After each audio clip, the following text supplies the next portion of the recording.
প্রিয় একাদশ শ্রেণীর শিক্ষার্থী বন্ধুরা, অনলাইন ক্লাসে তোমাদের স্বাগত। তোমরা জানো যে দীর্ঘদিন ধরে প্রতিষ্ঠান বন্ধ থাকায় তোমাদের পাঠদান যাতে বিঘ্নিত না হয় সেই জন্য অধ্যক্ষ স্যারের নির্দেশে আমরা প্রত্যেক বিষয় শিক্ষক তোমাদের জন্য অনলাইনে ক্লাস নিচ্ছি। তো এই ক্ষেত্রে তোমরা আশা করি তোমরা অনলাইনে ক্লাসগুলো অবশ্যই দেখবা, প্রত্যেক বিষয় শিক্ষকের ক্লাসগুলো দেখবা। আশা করি এখান থেকে তোমরা উপকৃত হতে পারবা। সামনে যেহেতু তোমাদের বার্ষিক পরীক্ষা, তো আশা করব ক্লাসগুলো মনোযোগ সহকারে করবে। আজকে আমি তোমাদের সাথে আলোচনা করব ফিনান্স, ব্যাংকিং ও বীমার প্রথম পত্রের ৬ষ্ঠ অধ্যায়ের নাম দীর্ঘমেয়াদী অর্থায়ন। তো প্রথমে আমরা জানবো যে অর্থায়নটা কি। অর্থায়ন হচ্ছে একটা ব্যবসায় প্রয়োজনীয় অর্থ সংগ্রহ করা এবং এই সংগৃহীত অর্থের সুষ্ঠু ব্যবহারই হচ্ছে অর্থায়ন।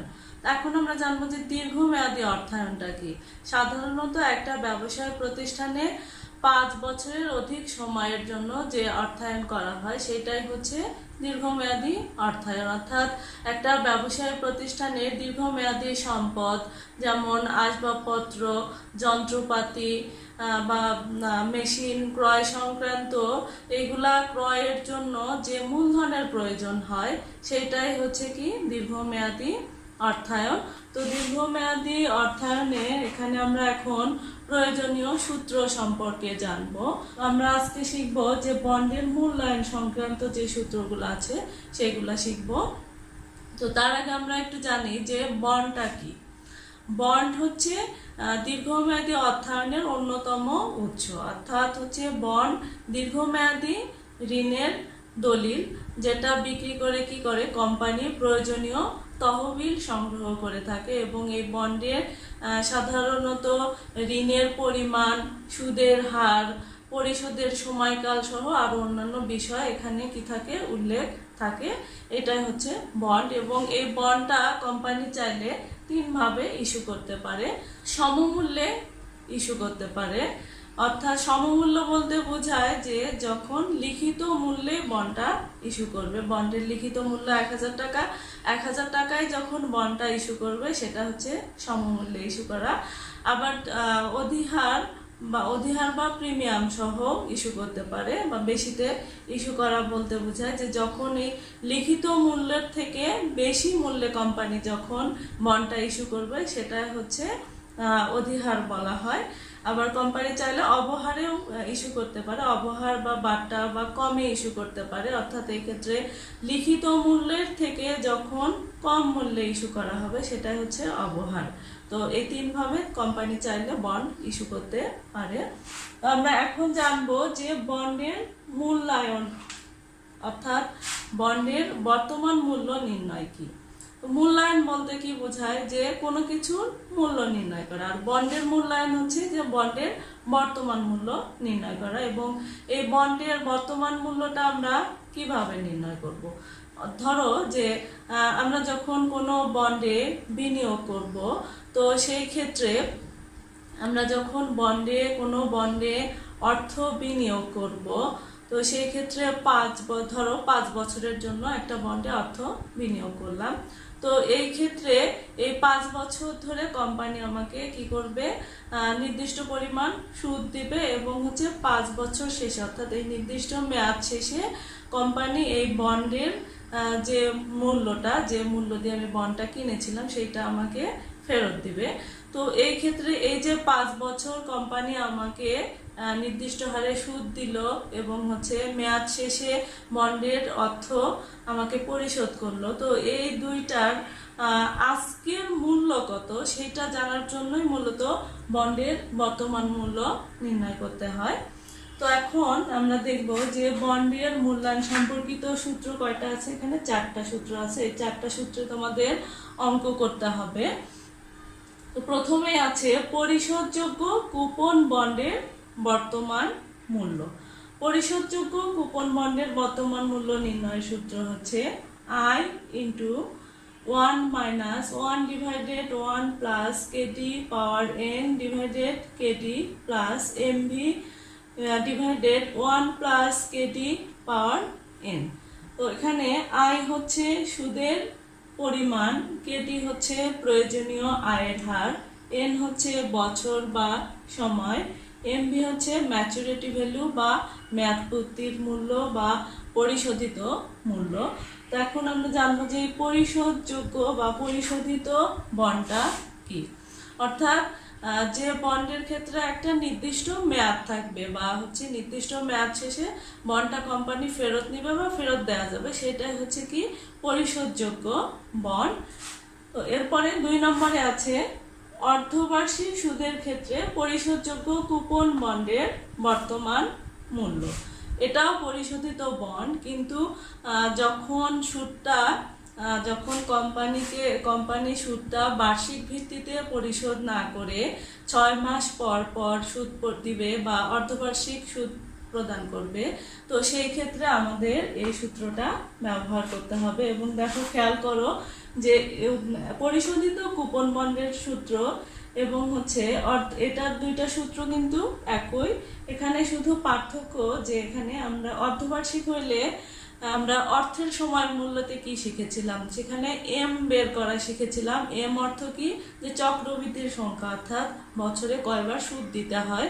তো সেই বিষয়টা এখানে একটু মনে রাখবা যে ওখানে আমরা শিখেছিলাম যে যেখানে যেখানে আয় আছে আয়ের সাথে এমটা কি করব, ভাগ দিতে হয়, আর যেখানে যেখানে এন আছে সেখানে এমটা তার সাথে এন এর সাথে গুণ দিতে হয়। তো এখানেও দেখো তার ব্যতিক্রম না। ওখানে যেহেতু আমরা সুদের হার দিয়ে করেছিলাম, তো সেই ক্ষেত্রে এখানে আছে প্রয়োজনীয় আয়ের হার। তো এখানে আমরা 2 দিয়ে ভাগ দিব, এন এর সাথে 2 দিয়ে গুণ দিব। ওই রুলসটা তোমরা যদি একটু খেয়াল রাখো, তাহলে এই ক্ষেত্রে এই সূত্রটা আমাদের অনেকটাই সহজ হবে। এরপরে আছে চিরস্থায়ী বন্ডের বর্তমান মূল্য। চিরস্থায়ী অর্থ কি? চিরস্থায়ী মানে আজীবন, অর্থাৎ যে বন্ডের কোনো মেয়াদকাল থাকে না, সেটাই হচ্ছে কি চিরস্থায়ী বন্ড। অর্থাৎ আমি যে টাকা দিয়ে বন্ডটা ক্রয় করব, চিরস্থায়ী বন্ড ক্রয় করব, তো এই ক্ষেত্রে এই মূল্যটা কোম্পানি কখনোই আমাকে পরিশোধ করবে না। তবে এই ক্ষেত্রে ওই কোম্পানিটা যতদিন থাকবে ততদিন আমাকে কি করবে, নির্দিষ্ট পরিমাণ সুদ দিয়ে যাবে। এটাই হচ্ছে চিরস্থায়ী বন্ডের আয় বা মুনাফা। চিরস্থায়ী বন্ডের বর্তমান মূল্য নির্ণয়ের সূত্র দেখো, যে আই ডিভাইডেড কেডি। আই হচ্ছে সুদের পরিমাণ, কেডি হচ্ছে প্রয়োজনীয় আয়ের হার। এরপরে আছে জিরো কুপন বন্ডের বর্তমান মূল্য। আমরা একটু জানি যে জিরো কুপন বন্ডটা কি। জিরো মানে কি, শূন্য, অর্থাৎ যে বন্ডে কোনো কুপন রেট বা সুদের হার থাকে না, সেটাকে কি বলে, জিরো কুপন বন্ড। তো এই ক্ষেত্রে অর্থাৎ আমি যদি জিরো কুপন বন্ড ক্রয় করি, তাহলে সেই ক্ষেত্রে কোম্পানি আমাকে কোনো প্রকার সুদ দেবে না। তাহলে কথা হচ্ছে এই ক্ষেত্রে তাহলে আমার লাভটা কি। তো দেখো যে এখানে একজন বিনিয়োগকারী, সে জিরো কুপন বন্ডটা ক্রয় করতে যাচ্ছে। তো এই ক্ষেত্রে বন্ডের গায়ে লিখিত মূল্য আছে 1000 টাকা। লিখিত মূল্য আছে 1000 টাকা। তো কোম্পানি বিনিয়োগকারীর কাছে যখন জিরো কুপন বন্ডটা বিক্রি করবে, বিনিয়োগকারীর কাছে বিক্রি করবে, তখন সে 1000 টাকা লিখিত মূল্য আছে, কিন্তু বিক্রি করলো কত, 800 টাকায়। 800 টাকায় বিক্রি করলো। এটার একটা নির্দিষ্ট মেয়াদ থাকে, ধরো 5 বছর।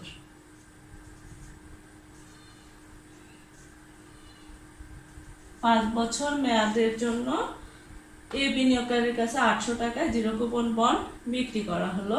তো এই ক্ষেত্রে 5 বছর পরে কোম্পানি যখন বিনিয়োগকারীর কাছ থেকে এই জিরো কুপন বন্ডটা আবার ক্রয় করে দিবে, তখন কিন্তু 800 টাকায় ক্রয় করবে না, ক্রয় করবে হচ্ছে 1000 টাকায়, অর্থাৎ এই লিখিত মূল্যে আবার ক্রয় করে নিবে। এবং এই ক্ষেত্রে এই ক্রয় এবং বিক্রয়ের পার্থক্যই হচ্ছে এই বিনিয়োগকারীর মুনাফা।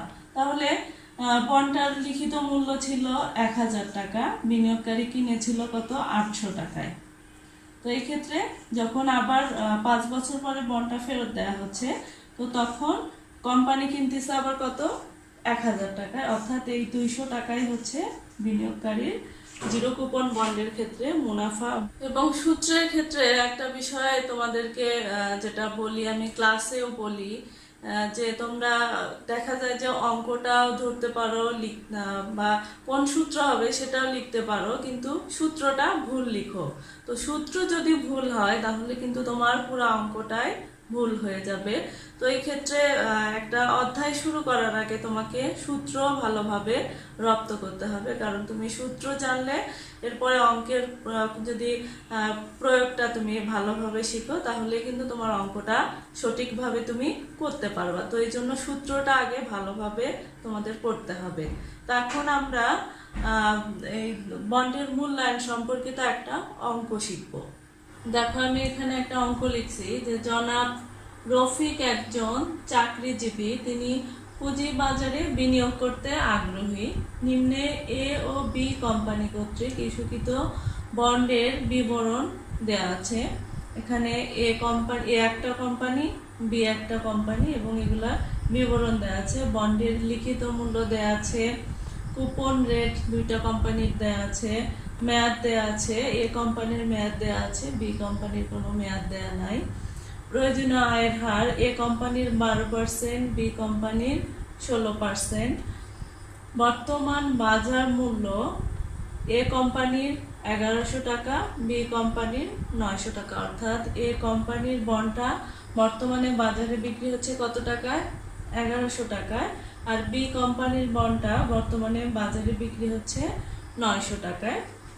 এরপরেও আছে যে সি কোম্পানি প্রতিটি 2000 টাকা মূল্যের 7 বছর মেয়াদী জিরো কুপন বন্ড ইস্যু করেছে। বন্ডের প্রয়োজনীয় আয়ের হার আছে, এই সি কোম্পানির বন্ডের প্রয়োজনীয় আয়ের হার 15%। তো তোমাদের ফিনান্সের অঙ্কের ক্ষেত্রে বেশিরভাগ গ নাম্বার এবং ঘ নাম্বার অঙ্কই থাকে। তো দেখো এরকম একটা উদ্দীপক, তার উপরে প্রশ্ন থাকতে পারে যে গ নম্বরের প্রশ্ন থাকতে পারে সি কোম্পানির জিরো কুপন বন্ডের বর্তমান মূল্য নির্ণয় করো। তো সি কোম্পানির জিরো কুপন বন্ডের এখানে এটা তোমাদের বলাই আছে যে কোন বন্ডটা নির্ণয় করতে হবে। তাছাড়া যদিও বলা না থাকতো, যদি এই ক্ষেত্রে সুদের হারটা উল্লেখ না থাকতো তাহলেও আমরা বুঝতে পারতাম যে এটা জিরো কুপন বন্ডের কথাই বলেছে, কারণ একটু আগে আমরা জেনেছি যে জিরো কুপন বন্ডটা কি, যে বন্ডের ক্ষেত্রে কোনো সুদের হার বা কুপন রেট থাকে না, সেটাই হচ্ছে জিরো কুপন বন্ড। তো আমরা গ নম্বরে কি করব, জিরো কুপন বন্ড নির্ণয় করব। তো এই ক্ষেত্রে এখন প্রথমে তোমাকে সূত্রটা জানতে হবে এবং এর প্রয়োগ জানতে হবে, তাহলে আমরা গ নম্বর অঙ্কটা সলভ করতে পারবো। জনাব রফিক এ ও বি কোম্পানির বন্ডের মধ্যে কোনটিতে বিনিয়োগ করলে লাভবান হবেন, যুক্তি সহ উত্তর দাও। এটা হচ্ছে গ নম্বর। তোমরা দেখেছো এর আগেও যে গ নম্বরের ক্ষেত্রে তোমাকে বলাই থাকে সরাসরি কি নির্ণয় করতে হবে, কিন্তু ঘ নম্বরে বলা থাকে না। তো যেহেতু বাজার মূল্য দেওয়া আছে তাহলে আমাদের কি করতে হবে, এ কোম্পানি এবং বি কোম্পানির বন্ডের বর্তমান মূল্য নির্ণয় করতে হবে। তবে এখন আমাদের এই তথ্য দেখে বুঝতে হবে যে এ কোম্পানির, কারণ আমরা বন্ডের মূল্য নির্ণয়ের ক্ষেত্রে 4টা সূত্র শিখলাম। একটা হচ্ছে পরিশোধিত, একটা হচ্ছে পরিশোধিত কিন্তু অর্ধবার্ষিক, একটা হচ্ছে চিরস্থায়ী, আর একটা হচ্ছে কি জিরো কুপন বন্ড। তো এই ক্ষেত্রে ঘ নম্বরে গিয়ে আমাদের এই তথ্যটুকু দেখে বুঝতে হবে যে এখানে কোন বন্ডটা নির্ণয় করতে হবে। তো দেখো আমরা এ কোম্পানির দিকে খেয়াল করো, যে এ কোম্পানির বন্ডের লিখিত মূল্য দেওয়া আছে, কুপন রেট দেওয়া আছে, মেয়াদ দেওয়া আছে, প্রয়োজনীয় আয়ের হার দেওয়া আছে। তো মেয়াদ দেওয়া থাকলে আমাদের কোন বন্ড নির্ণয় করতে হয়, যে পরিশোধিত বন্ড নির্ণয় করতে হয়, কারণ আমরা জানি যে বন্ডের একটা নির্দিষ্ট মেয়াদ থাকে সেটা কি পরিশোধিত বন্ড। এবং এখানে অর্ধবার্ষিক কথা যেহেতু লেখা নাই, তাহলে পরিশোধিত বন্ডের যে সূত্রটা সেই সূত্রটা ব্যবহার করে এ কোম্পানির বন্ডের বর্তমান মূল্য নির্ণয় করতে হবে। এরপরে আমরা বি কোম্পানির দিকে তাকাই একটু, দেখো যে বি কোম্পানিতে লিখিত মূল্য দেওয়া আছে, কুপন রেট দেওয়া আছে, মেয়াদটা এখানে দেওয়া নাই। তাহলে যে বন্ডের কোনো মেয়াদ থাকে না, আমরা একটু আগেই শিখলাম, সেটা কোন বন্ড? চিরস্থায়ী বন্ড। তাহলে আমাদের বি কোম্পানির ক্ষেত্রে বন্ডের মূল্য নির্ণয়ের ক্ষেত্রে কোন সূত্র ব্যবহার করতে হবে? চিরস্থায়ী বন্ডের যে সূত্রটা, সেই সূত্রটাই এখানে ব্যবহার করতে হবে। তো আমরা এখন তাহলে গ নম্বর এবং ঘ নম্বর অঙ্কটা সলভ করব। দেখো, গ নম্বরে আমাদের নির্ণয় করতে বলছে কি, জিরো কুপন বন্ডের বর্তমান মূল্য নির্ণয় করো। তো এখানে আমি সূত্রটা লিখেছি, দেখো যে জিরো কুপন বন্ডের সূত্র কি, MV divided 1 plus KT power N. তো এখানে দেখো এমভি অর্থ কি, যে ম্যাচুরিটি ভ্যালু বা মেয়াদ পূর্তির মূল্য বা পরিশোধিত মূল্য। তো অঙ্কের ক্ষেত্রে এটা 2000 টাকা তোমাদের দেয়াই আছে। তাহলে এমভি সমান কত? 2000 টাকা। এরপরে কেটি সমান আমরা কি জানি, যে কেটি অর্থাৎ প্রয়োজনীয় আয়ের হার। এই অঙ্কের ক্ষেত্রে দেওয়া আছে 15%, এটাকে আমরা ভাঙায় নিব। পরে এন হচ্ছে কি, বছর বা সময়। তো বছর দেওয়া আছে 7 বছর। এখন আমরা অঙ্কটা কি করব? ক্যালকুলেশন করব।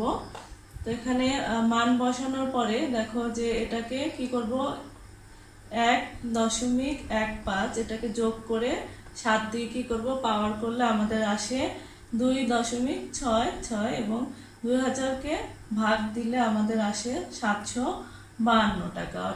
অর্থাৎ সি কোম্পানির জিরো কুপন বন্ডের বর্তমান মূল্য 752 টাকা। এটা আমাদের গ নম্বরের অ্যান্সার। এখন আমরা ঘ নম্বর অঙ্ক সলভ করব। ঘ নম্বরের প্রশ্ন ছিল যে জনাব রফিক এ ও বি কোম্পানির বন্ডের মধ্যে কোনটাতে বিনিয়োগ করলে লাভবান হবে, যুক্তি দাও। তো এই জন্য আমাদের কি করতে হবে, এ কোম্পানি এবং বি কোম্পানির উভয় কোম্পানির বন্ডের বর্তমান মূল্য নির্ণয় করতে হবে এবং এ কোম্পানি ও বি কোম্পানির কি বন্ডের বাজার মূল্য দেওয়া আছে। আমরা বাজার মূল্যের সাথে তুলনা করলে আমরা বুঝতে পারবো যে তার কোন কোম্পানিতে বিনিয়োগ করা লাভজনক হবে। তো আমরা প্রথমে এ কোম্পানির বন্ডের বর্তমান মূল্য নির্ণয় করব। তো একটু আগেই আমরা অঙ্কে দেখলাম যে এ কোম্পানির ক্ষেত্রে পরিশোধিত বন্ডের বর্তমান মূল্য নির্ণয় করতে হবে, কারণ এখানে কি আছে, একটা মেয়াদ আছে। কারণ যে বন্ডের মেয়াদ থাকবে সেটা হচ্ছে কোন বন্ড? পরিশোধিত বন্ড। তো আমরা এখানে সেই সূত্রটাই লিখব, I into 1 minus 1 divided 1 plus KT power n divided KT plus MV divided 1 plus KT power n। তো এখন আমরা মান বসাবো এবং মান বসানোর জন্য দেখো এখানে সাইড নোট তোমরা অবশ্যই দিবা। এখানে প্রথমে আমাদের কি বের করতে হবে, আয়ের মান বের করতে হবে।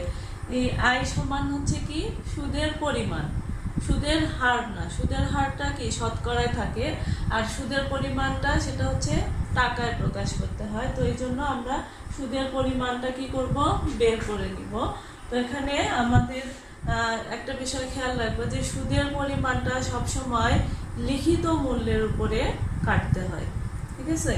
সুদের পরিমাণটা সবসময় লিখিত মূল্যের উপরে কাটতে হবে। আমাদের এই অঙ্কের ক্ষেত্রে লিখিত মূল্য আছে 1000 টাকা এবং কুপন রেট অর্থাৎ বন্ডের গায়ে যে সুদের হারটা উল্লেখ থাকে সেটাকে কি বলে, কুপন রেট। এবং এই অঙ্কে কুপন রেট দেওয়া আছে 13%। তাহলে 1000 টাকার উপরে 13% কাটলে আমাদের আসে 130 টাকা। এটাই হচ্ছে আমাদের সুদের পরিমাণ অর্থাৎ আয়ের মান। এরপরে এমভি অর্থ কি, ম্যাচুরিটি ভ্যালু বা পরিশোধিত মূল্য।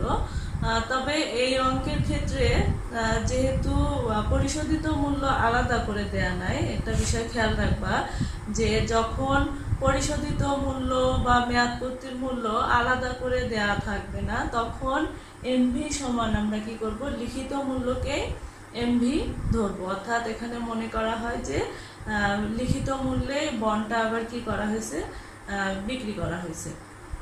তো এই ক্ষেত্রে এমভি সমান লিখিত মূল্যই ধরবো। কিন্তু যে অঙ্কের ক্ষেত্রে, একটা অঙ্কের ক্ষেত্রে যদি লিখিত মূল্য দেয়া থাকে এবং পরিশোধিত মূল্য দেয়া থাকে, তখন এমভি সমান লিখিত মূল্য ধরা যাবে না, তখন এমবি সমান পরিশোধিত মূল্যই ধরতে হবে। তবে আয়ের মানটা সবসময় লিখিত মূল্যের উপরেই কাটতে হবে। তো আমাদের এমবি কত ধরবো? 1000 টাকা। এরপরে কেটি অর্থ কি? প্রয়োজনীয় আয়ের হার অঙ্কে দেয়া আছে 12%, এটাকে ভাঙায় নিলাম। এরপরে এন বছর দেয়া আছে 10 বছর। এখন আমরা সূত্রে কি করব? মান বসাবো। মান বসে ক্যালকুলেশন করব। 1.12 কে 10 দিয়ে পাওয়ার করব। পাওয়ার করার পরে যেটা পাবো সেটা আমরা 1 থেকে সেটাকে কি করব? ভাগ দিব। ভাগ দেওয়ার পরে এখানে আসছে 0.3219, এবং এখানে আমরা কি করলাম যে 1.12 কে 10 দিয়ে পাওয়ার করলে আসে 3.1058।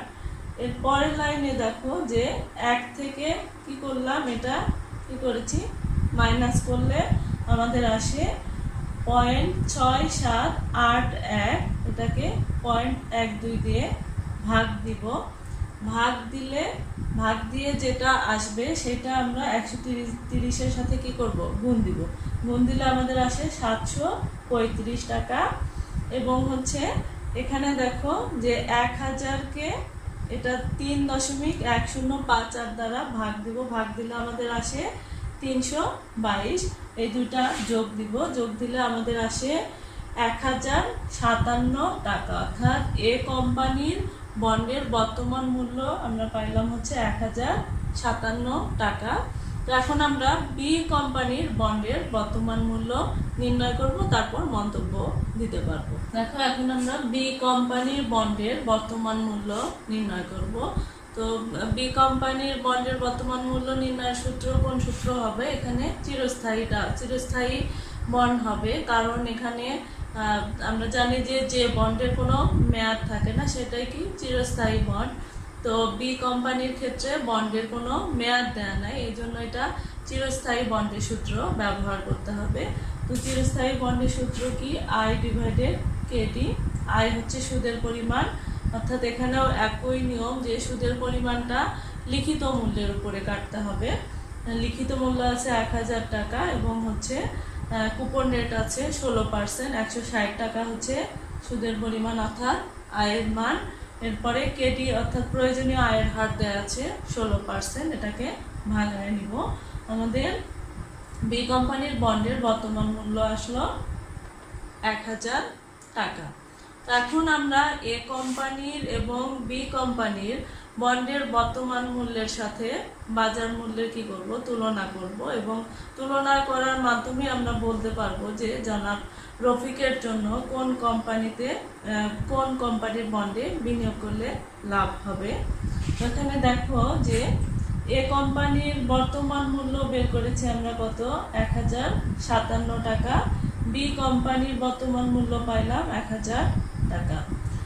আর বাজার মূল্য এটা তোমাদের অঙ্কে দেয়া আছে। এ কোম্পানির বন্ডের বাজার মূল্য আছে 1100 টাকা।